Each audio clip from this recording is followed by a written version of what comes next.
Now, obviously, gaining that much weight doesn't happen overnight. Right. Bad habits had to form around eating, your interactions with food, obviously your lack of exercise. Right.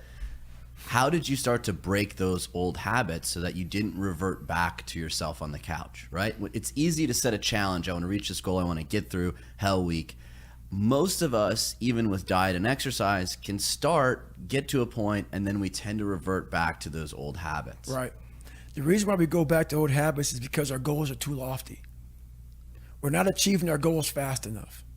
So what happens is, you know what? Oh man, we're very impatient nowadays. For me, it was good. I didn't have a phone. I was out of this world by myself.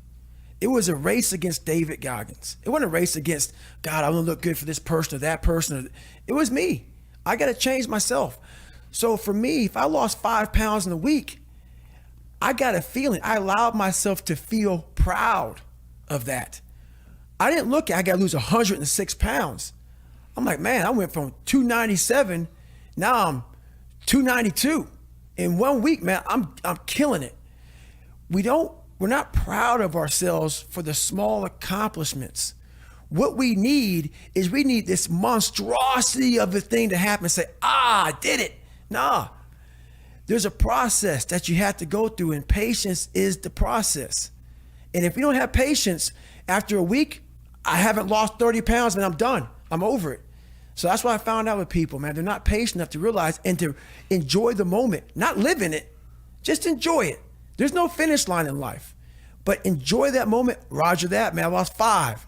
Let me go 10 next week.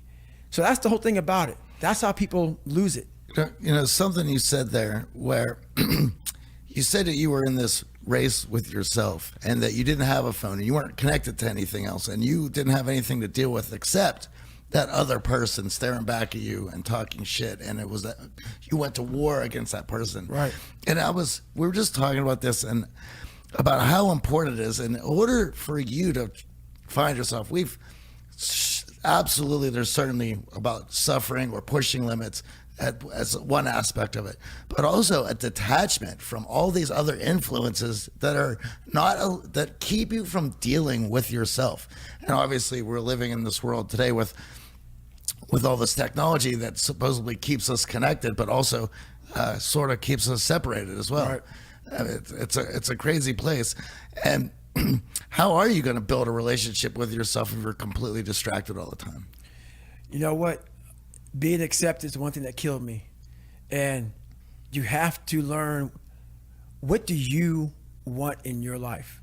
We have so much influence coming at us that we are so lost. We don't know what we want to do because we don't spend enough time with ourselves.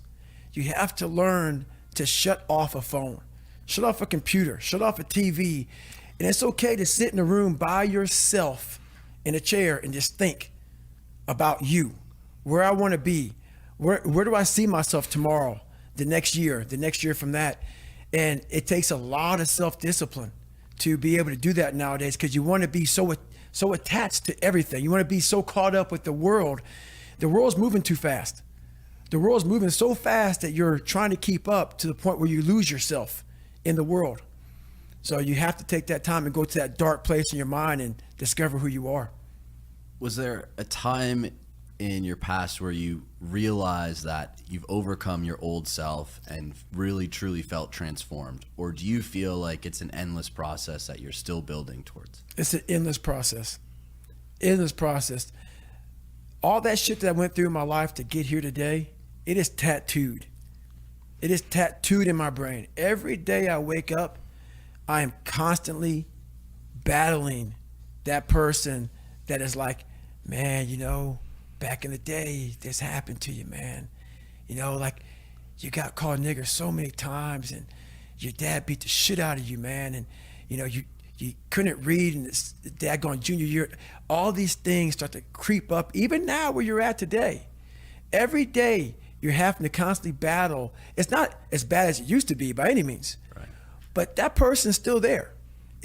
That person always lives. And that's the point about, you have to continue to always challenge yourself every day.